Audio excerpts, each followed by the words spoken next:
우리 앞뒤어 보시면서 우리 성도의 교제 나누겠습니다. 오늘 하루도 수고 많으셨습니다. 우리 인사해 보겠습니다.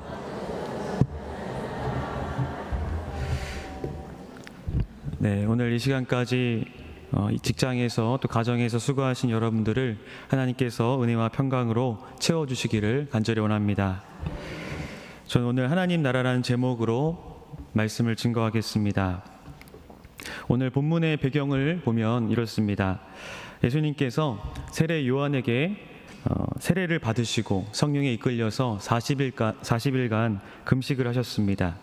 이 금식이 끝나자 마귀가 와서 예수님을 끌고 가서 시험을 합니다. 그런데 그곳에서 예수님은 말씀으로 그 시험을 모두 이기셨습니다. 이 시험을 이기신 예수님께서 나사렛이란 동네에 계시면서 머물러 계셨는데, 그때 예수님께 세례를 주었던 이 세례 요한이 잡혔다는 소식을 들으셨습니다. 그래서 오늘 예수님께서 나사렛이란 동네에서 가버나움이란 곳으로 이동을 하십니다. 그리고 오늘 1장 15절 말씀 한번 띄워주시겠습니까? 거기서부터 시작을 해서 하나님 나라의 복음을 전파하십니다. 우리 다시 한번 읽어보겠습니다. 시작. 이르시되 때가 찼고 하나님의 나라가 가까이 왔으니 회개하고 복음을 믿으라 하시더라. 아멘. 하나님 나라가 가까이 왔으니 회개하고 복음을 믿으라. 여러분, 하나님께서, 예수님께서 첫 사역의 설교를 이렇게 시작하고 계십니다. 같은 본문을 기록한 누가복음을 보면 예수님께서 다시 나사렛이란 동네에 오셔서 이사야서를 펴시곤 이렇게 읽으셨습니다. 누가복음 4장 18절 19절 말씀 함께 보겠습니다. 시작. 주의 성령이 내게 임하셨으니 이는 가난한 자에게 복음을 전하게 하시려고 내게 기름을 부으시고 나를 보내사 포로된 자에게 자유를, 눈먼 자에게 다시 보게 함을 전파하며 눌린 자를 자유롭게 하고 주의 은혜의 해를 전파하게 하려 하심이라 하였더라. 아멘. 여러분, 이렇게 예수님께서 오늘 이렇게 여러분 예배당 같은 회당에서 성경을 펴시고는 이 말씀을 읽으시고는 거기 있던 유대인들에게 이 말씀이 오늘 너희 귀에 응하였다라고 말씀하셨습니다. 그런데 이 말 한마디로 많은 유대인들이 예수님을 죽이려 했다는 것입니다. 심지어 그들은 예수님을 낭떠러지까지 데려가서 떨어뜨리려고 했습니다. 예수님이 선포하신 하나님 나라는 유대인에게 순간적으로 살인 충동을 일으킬 정도로 상당한 반감을 주었다라는 것입니다. 여러분, 그렇다면 하나님 나라는 무엇일까요? 일반적으로 한국 교회를 보면 이 하나님 나라를 두 가지로 오해를 합니다. 첫 번째로는 하나님 나라를 마음에 평안 비슷한 것을 주는 것으로 생각을 합니다. 하나님 나라의 내재성은 분명 평안입니다. 그러나 단순히 내 마음의 평안을 주기 위한 수단으로 하나님 나라를 오해하는 경우가 상당히 있다는 것입니다. 두 번째 오해는 하나님 나라를 내가 죽으면 가는 곳으로 오해하는 경우입니다. 이런 오해가 가장 많은 오해입니다. 내가 죽으면 가는 곳이 하나님 나라다, 이렇게 믿고 있다는 것이죠. 우리가 세상에서 살다가 예수 그리스도의 복음을 듣고 그 복음에 회개해서 이제 내 죄를 대신 지고 죽으셨다는 것을 믿음으로 우리가 구원을 받게 됩니다. 이 구원받았다는 확신이 우리 안에 들어오게 되죠. 그러나 타락한 세상에 살고 있기 때문에 구원의 확신은 있지만 여전히 죄를 지으며 살아갑니다. 그렇게 살아가다가 나중에 주님이 재림하시면 천당에 가게 된다고 생각하는 것이 오늘 한국교회가 생각하는 하나님 나라라는 것입니다. 그런데 이것은 상당한 오해가 있는, 여지가 있는 말씀입니다. 왜냐하면 오늘 예수님의 말씀에 의하면 하나님 나라는 이미 임해 있다라고 말씀하셨기 때문입니다. 여러분, 하나님 나라는 영문으로 보면 킹덤 오브 갓입니다. 킹덤 오브 갓이란 단어입니다. 근데 마태복음에서는 킹덤 오브 헤븐이라는 단어로 천국으로 번역이 되어 있습니다. 일반적으로 천국과 하나님 나라가 같은 단어라고 우리가 생각이 되진 않습니다. 그렇다 보니 이 천국이란 단어를 읽으면 당연히 죽으면 가는 곳이겠거니와 우리가 그렇게 오해하고 있다라는 것입니다. 하지만 마태복음을 읽고 우리가 오늘 읽은 마가복음을 넘어가면 천국으로 쓰였던 단어가 하나님 나라로 바뀌었다는 것을 우리가 알 수 있는 것입니다. 그러나 죄송합니다. 안타깝게도 마태복음과 마가복음을 대조하며 읽지 않기 때문에 천국을 천당으로 오해하는 것을 우리가 흔히 볼 수 있습니다. 오늘 예수님의 사역의 첫 부분은 예수님께서 이 땅으로 오셔서 하시는 첫 설교입니다. 그런데 그 첫 설교가 무엇이냐 하면 하나님 나라라는 것입니다. 오늘 가버나움에서 예수님이 하신 설교의 핵심은 하나님 나라가 가까이 왔다라는 것입니다. 이 가까이 왔다라고 번역된 헬라어의 원어는 엔기조라는 것인데, 이 엔기조 원어의 형은 현재 완료형입니다. 하나님 나라가 가까이 왔다, 이미 임했다라는 것을 우리에게 말씀해 주고 있는 것입니다. 예수님께서 십자가 위에서 우리 죄를 대속하시고 부활하셔야 되기 때문에 아직은 임했다라고 표현하기보다 가까이 왔다라고 표현하신 것입니다. 그러므로 하나님 나라는 죽으면 가는 천당의 개념이 아니라 이미 도래한 하나님의 왕국입니다. 여러분, 너무나 상식적인 이야기가 아닌가라고 생각하시는 분들이 있다면 점검하시면서 들어주시기를 바랍니다. 그러나 많은 교인들이 하나님 나라가 가까이 왔다라는 것을 오해하고 있다는 것입니다. 오늘 우리가 놓치지 말아야 될 표현은 하나님 나라가 가까이 왔다라는 표현입니다. 없던 나라가 생겨난 것이 아니라 어딘가 존재하던 나라가 가까이 왔다라는 것입니다. 그것을 우리가 예수님이 후에 알려주신 주기도문을 보면 알 수가 있습니다. 마태복음 6장 10절에 보면 이렇게 말씀합니다. 나라가 임하시오며 라고 우리에게 주님의 기도를 가르쳐 주시죠. 근데 이것을 NIV 성경으로 보면 Your kingdom come 이라고 번역되어 있습니다. 하나님의 나라여 오시옵소서라고 말씀하는 겁니다. 지역하면 이미 존재하는 당신의 왕국이여 이 땅으로 오시옵소서라고 예수님은 기도하라 우리에게 가르쳐 주셨습니다. 이미 존재하는 하나님의 나라가 가까이 왔고 예수 그리스도의 십자가의 사역으로 그것이 임했다라는 것입니다. 여러분, 하나님 나라가 무엇인지를 더 자세히 알기 위해서는 먼저 나라에 대해서 살펴볼 필요가 있습니다. 예컨대 우리가 살고 있는 이 나라가 대한민국이죠. 이 대한민국도 나라입니다. 그렇다면 이 대한민국을 구성하는 구성 요소는 무엇입니까? 정치학에서는 나라를 구성하는 것으로 주권, 영토, 그리고 국민, 이 3요소가 있어야 나라를 성립한다라고 정의를 내립니다.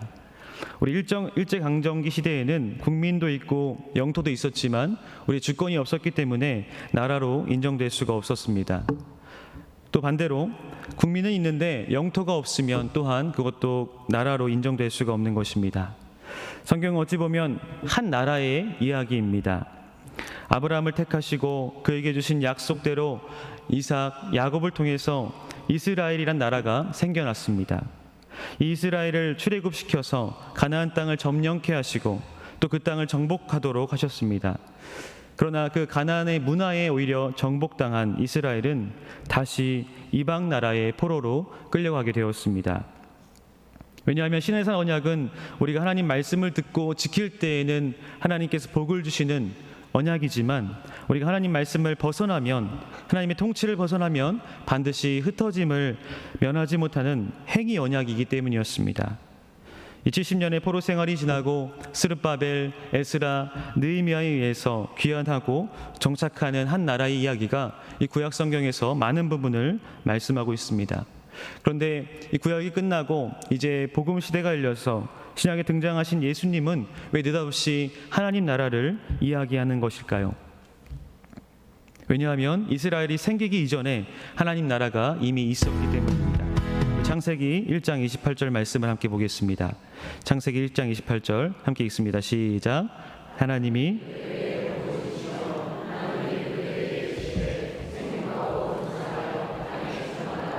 땅에 바다의 물고기와 하늘의 새와 땅에 움직이는 모든 생물을 다스리라 하시니라. 아멘. 이는 태초에 천지 만물을 지으신 하나님께서 자신의 형상대로 지으신 인간에게 하신 문화 명령입니다. 여기서 생육하고 번성하라는 하나님 나라의 국민, 번성하라는 것은 하나님 나라의 국민을 많게 하라라는 것입니다. 1장 28절을 띄워주시겠습니까? 땅을 정복하라는 영토를 잘 관리하라라는 뜻입니다. 그리고 모든 생물을 다스리라라는 것은 왕 대신 주권을 행사하라라는 것입니다. 학자들은 이 구절을 하나님 나라의 번영을 뜻하는 것으로 해석합니다. 다시 말해서 태초에 하나님이 만드신 하나님의 나라를 다스리는 것이 우리 인간의 목적이요, 인간의 사명이었다는 것입니다. 그런데 그 하나님의 나라에서 우리가 왜 이탈되었습니까? 왜 하나님의 나라에서 우리가 멀어지게 된 것일까요? 그것은 인류의 첫사람 아담이 지은 죄 때문입니다. 특별히 아담과 하와가 거닐던 땅은 에덴이란 곳이었습니다. 에덴 동산의 중앙에는 선악을 알게 하는 나무와 그리고 생명나무가 있었습니다. 그곳에서 씨로라기 하나 걸치지 않은 채로 복을 누리고 있던 때에 이 아담과 하와는 사탄의 유혹을 받고 하나님의 명령에 불순종하는 죄를 지었습니다. 하나님이 금하신 선악과를 먹은 것이죠. 선악과는 하나님의 통치권을 가시적으로 보여주기 위한 것이었습니다. 그러므로 선악과를 먹은 것은 피조된 사람이 창조주의 통치권을 거부한다는 것을 드러내주는 사건이었습니다. 그러나 아담과 하와가 죄를 지음으로 얻은 기쁨은 잠깐이었습니다. 여러분, 우리가 기억해야 될 것은 죄를 지었을 때 그것이 주는 기쁨은 아주 잠깐이라는 것입니다. 그런데 그 죄의 값은 사망이라는 것입니다.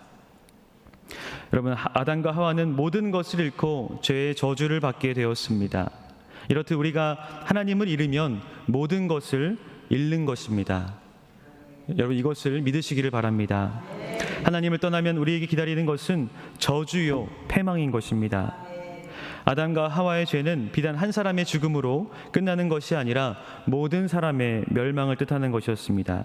로마서 5장 12절 말씀입니다. 그러므로 한 사람으로 말미암아 죄가 세상에 들어오고 죄로 말미암아 사망이 들어왔나니 이와 같이 모든 사람이 죄를 지었으므로 사망이 모든 사람에게 이를 얻느니라. 아멘. 여러분, 한 사람에 의해서 들어온 그 사망이 모든 사람에게로 이르렀습니다. 이것이 인류의 원죄이며 그 결과로 모든 인류는 타락되었습니다. 하나님의 형상이 완전히 훼손된 것입니다. 여기서 훼손이란 것은 하나님 나라의 시민권이 박탈된 것을 뜻하는 것입니다. 이때부터 우리는 하나님 나라에서 멀어지게 되었습니다. 그냥 멀어진 것이 아니라 출입 금지가 된 것입니다. 예컨대 중국에서 살고 있던 한국 사람이 도난 사건을 저질렀다라고 가정을 해보겠습니다. 여러분, 그러면 그가 어떻게 되겠습니까? 그것이 잡히고 그리고 나서 재판을 받으면 바로 추방됩니다. 그냥 추방이 아니라 엄청난 벌금을 부과하고 다시는 들어오지 못하는 영구적인 추방입니다. 여러분, 이 세상의 나라에서도 그러하듯이 하나님 나라에서 우리는 영원히 추방된 것입니다. 그러나 우리 하나님은 온 인류를 사랑하시는 전능하신 하나님이신 줄로 믿습니다. 그렇기 때문에 하나님은 다시 이 하나님 나라에 그가 사랑하시는 온 인류가 들어오게 하실 계획을 세우셨습니다. 여러분, 그 계획이 무엇입니까? 우리를 다시 하나님 나라로 들어오게 하시는 그 계획은 도대체 무엇입니까? 그것은 예수 그리스도입니다.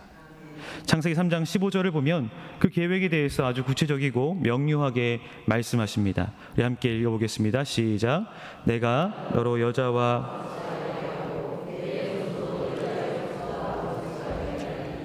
여자의 후손은 내 머리를 상하게 할 것이요 너는 그의 발꿈치를 할 것이니라 하시고, 그럼 여자의 후손으로 오시는 이가 내 머리, 사탄의 머리를 상하게 할 것이다 라고 말씀하십니다. 여러분, 여자의 후손은 누구입니까? 여러 가지 주석을 보면 여러 가지 해석이 있지만 여러분, 우리가 복음을 통해서 보는 여자의 후손은 예수 그리스도이십니다. 여자의 후손으로 오신 분이 내 머리를 부수겠다 하신 것은 성령으로 잉태되신 예수 그리스도를 말씀하는 것입니다.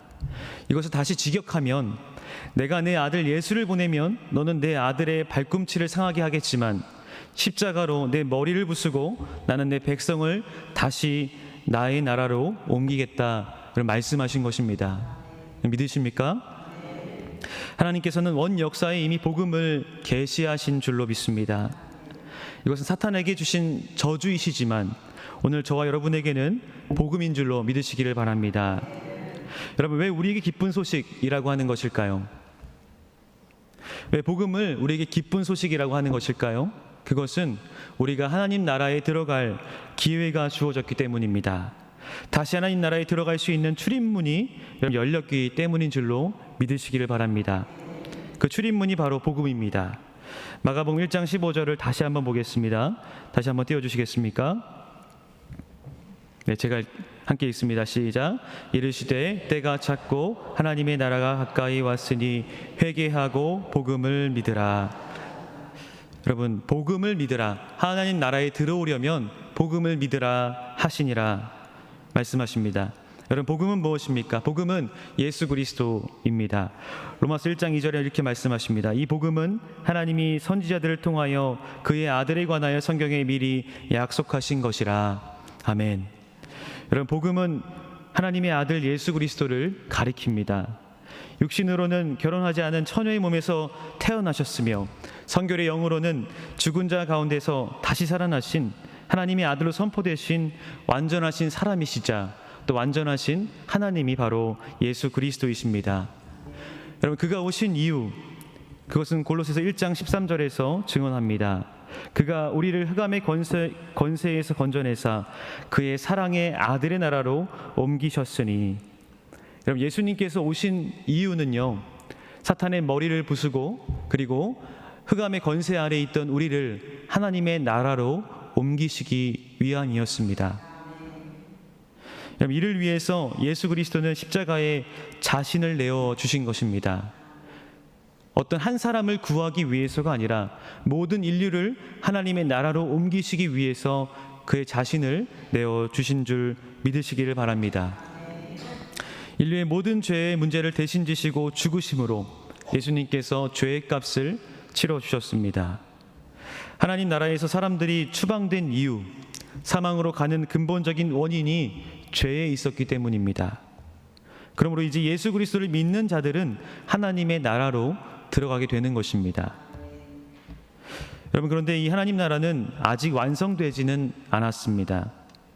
왜냐하면 아직 구원받을 사람들이 많이 남아있기 때문이죠. 그러나 하나님이 정하신 때가 되면 이 구원의 문은 굳게 닫힐 것입니다.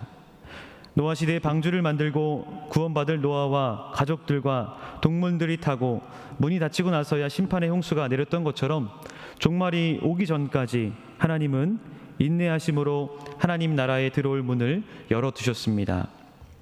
그렇지만 종말이 되면, 예수 그리스도께서 재림하시는 날이 되면 그 구원의 문은 닫히고 죽은 자들이 부활하여 마침내 심판대 앞에 함께 서게 될 것입니다.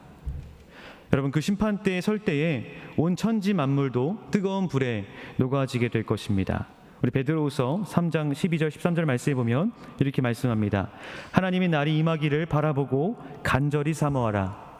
그날에 하늘이 불에 타서 풀어지고 물질이 뜨거운 불에 녹아지려니와 우리는 그의 약속대로 의가 있는 곳인 새 하늘과 새 땅을 바라보도다. 아멘. 여러분, 하나님 예수 그리스도께서 이 땅에 오실 때 이 세상의 모든 것들은 불에 타서 풀어지고 물질이 뜨거운 불에 녹아지게 될 것입니다. 세상의 모든 것이 사라지고 하늘로부터 새 하늘과 새 땅이 내려오게 될 것입니다. 요한계시록에서는 하나님 나라가 어떤 곳인지 조금 더 명확하게 묘사해 주고 있습니다. 요한계시록 21장 1절과 2절 그리고 22절 말씀 함께 보겠습니다. 시작. 또 내가 새 하늘과 새 땅을 보니 처음 하늘과 처음 땅이 또 내가 봄에 거룩한 성 새 예루살렘이 하나님께로부터 내려오니 그 준비한 것이 신부가 남편을 위하여 단장한 것 같더라. 성 안에서 내가 성전을 보지 못하였으니 이는 주 하나님 곧 전능하신 이와 및 어린 양이 그 성전이심이라. 아멘. 여러분, 지금 요한은 요한계시록에서 자기가 본 것을 묘사해주고 있습니다. 자기가 본 그림을, 장면을 글자로 표현했기 때문에 우리가 이것을 읽었을 때 명확하게 들어오지 않을 수가 있습니다.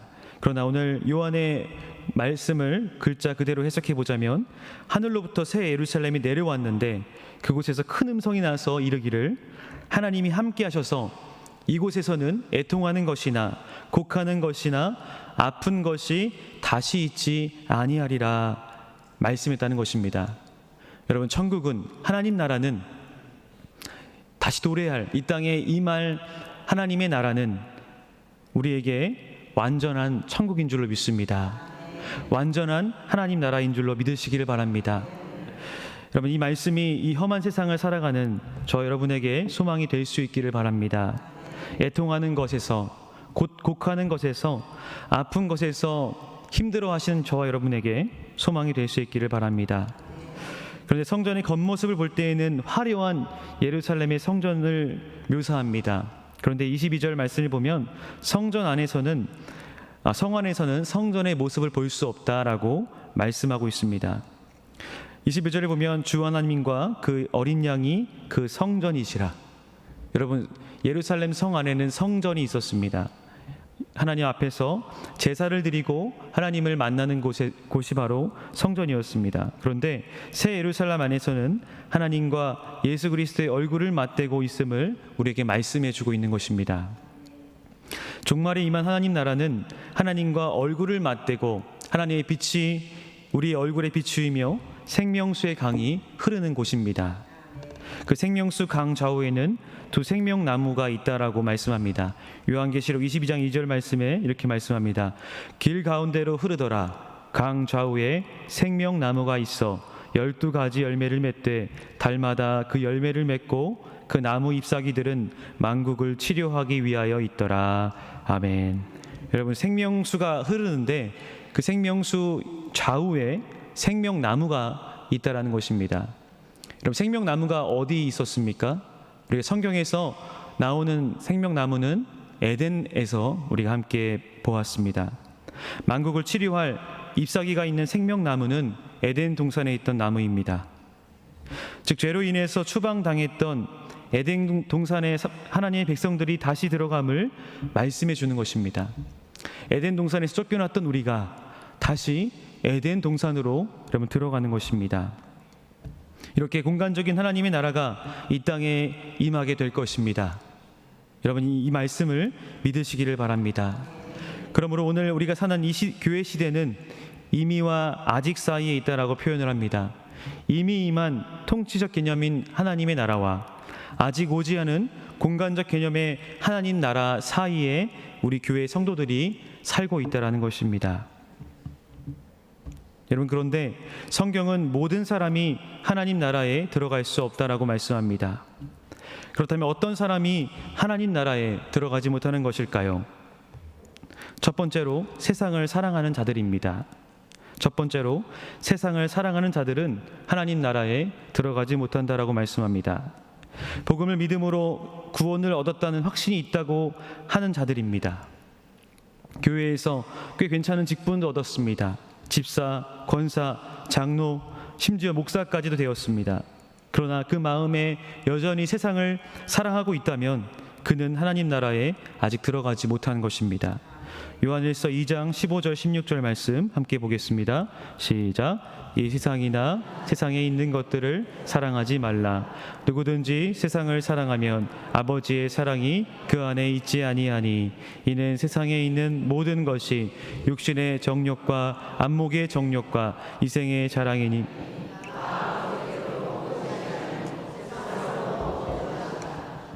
아멘. 여러분, 세상을 사랑하면 아버지의 사랑이 그 안에 있지 않다라고 말씀합니다. 존 파이프 목사님은 여기에서 육신의 정욕은, 안목의 정욕, 이생의 자랑은 돈과 그리고 섹스와 권력이라고 말했습니다. 여러분, 그렇습니다. 하나님을 사랑한다고 하면서 그 인생의 목적을 돈과 섹스와 권력에 맞추고 있다면 그는 아직 하나님 나라에 들어가지 못한 사람인 것입니다. 에베소서 5장 5절에서 이렇게 말합니다. 너희도 정녕 이것을 알거니와 음행하는 자나 더러운 자나 탐하는 자 곧 우상 숭배자는 다 그리스도와 하나님의 나라에서 기업을 얻지 못하리니. 아멘.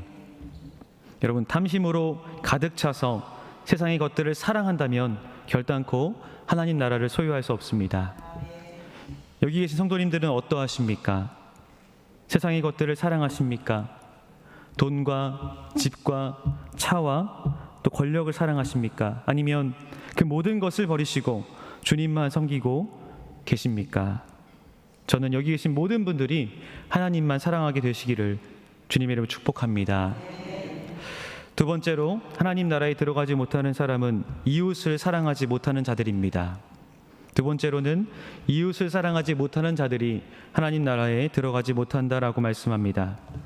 에덴에서 죄를 지은 인간의 형상에는 하나님의 사랑이 남아있지 않았습니다. 그래서 심지어 부부 사이조차 서로를 이간질하기 일쑤였습니다. 그의 아들 가인은 시기로 자신의 동생 아벨을 죽이는 첫 번째 살인을 저질렀습니다. 이것이 하나님 나라에 있는 자와 사탄의 나라에 있는 자들의 분명한 차이를 두고 있습니다. 요한일서 3장 14절에서 이렇게 말씀합니다. 우리 함께 읽습니다. 시작. 우리는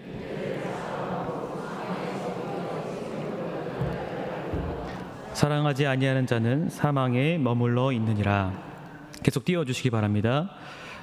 우리는 형제를 사랑함으로 사망에서 옮겨 생명으로 들어간 줄 알거니와.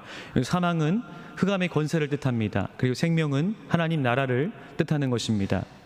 그런데 형제를 사랑하지 아니하는 자는 생명으로 들어간 줄 알았지만 들어간 것이 아니라 사망에 머물러 있다.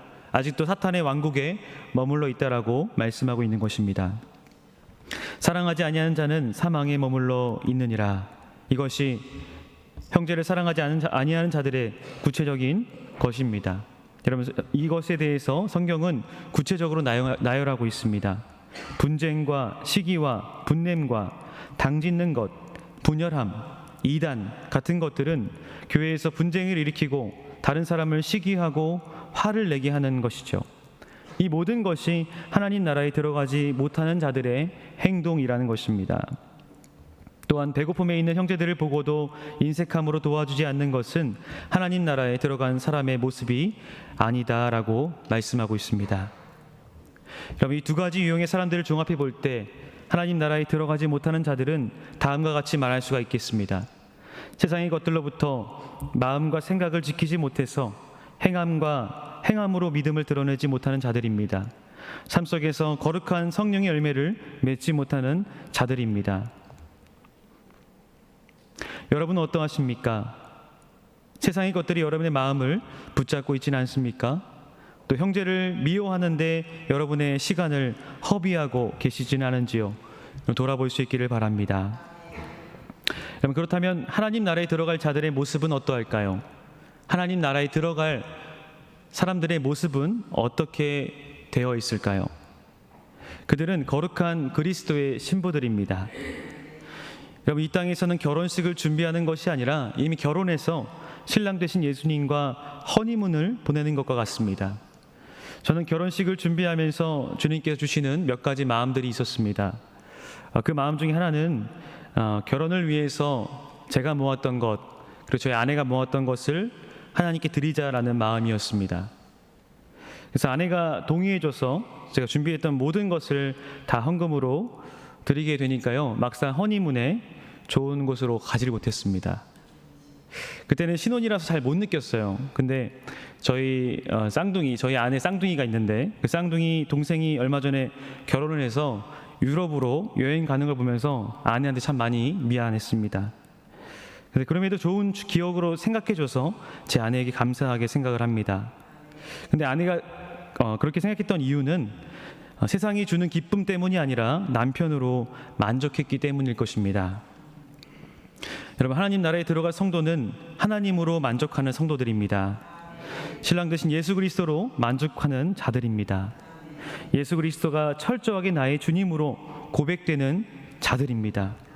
여러분, 바울 사도처럼 이 생의 자랑을 분토처럼 오물처럼 버리는 자들이 바로 천국에 들어갈 자들입니다. 오늘 마가복음 1장 15절의 말씀을 다시 한번 보겠습니다. 한번 띄워주시겠습니까? 함께 있습니다. 시작. 이르시되 때가 찼고 하나님의 나라가 가까이 왔으니 회개하고 복음을 믿으라 하시더라. 계속 띄워주십시오. 회개하고 복음을 믿으라. 여러분, 하나님 나라에 들어간 자들은 철저하게 회개한 자들입니다. 회개는 무엇입니까? 메타, 마음을, 노에오, 인정하다. 나의 부패한 마음을 인정하는 것입니다. 내 마음이 부패해서 더러운 것을 인정하고 철저하게 바꾸는 것이 바로 회개인 것이죠. 우리의 세포 하나까지 더러운 것이 인정된 자만이 복음을 믿게 되는 것입니다. 내가 죄인인 것이 인정되면 주님으로 만족하게 되고, 만족하면 쾌락을 쫓지 않게 될 줄로 믿습니다. 그러므로 하나님 나라에 들어가는 자는 오직 예수 그리스도의 십자가만을 사랑하는 자들입니다. 갈라디아서 6장 14절 말씀입니다. 함께 읽겠습니다. 시작. 그러나 내게는 우리 주 예수 그리스도의 십자가 외에 결코 자랑할 것이 없으니 그리스도로 말미암아 세상이 나를 대하여 십자가에 못 박히고 내가 또한 세상을 대하여 그러하니라. 아멘. 띄워주십시오. 계속. 여러분, 이 고백, 세상이 나를 대하여 십자가에 못 박히고 내가 또한 세상을 대하여 그러하니라. 여러분, 예수 그리스도를 복음을 믿고 회개한 자들의 마음가짐일 것입니다. 여러분, 이 바울의 고백이 저와 여러분의 모습이 되기를 주님의 이름으로 축복합니다. 말씀을 맺습니다. 하나님 나라는 예수 그리스도의 십자가의 사역으로 이미 임했습니다. 회개하고 복음을 믿는 이들만이 하나님이 통치하시는 나라, 그 나라의 시민이 되는 것입니다. 이곳에 계신 저와 여러분 모두가 하나님 나라의 시민인 줄로 믿습니다.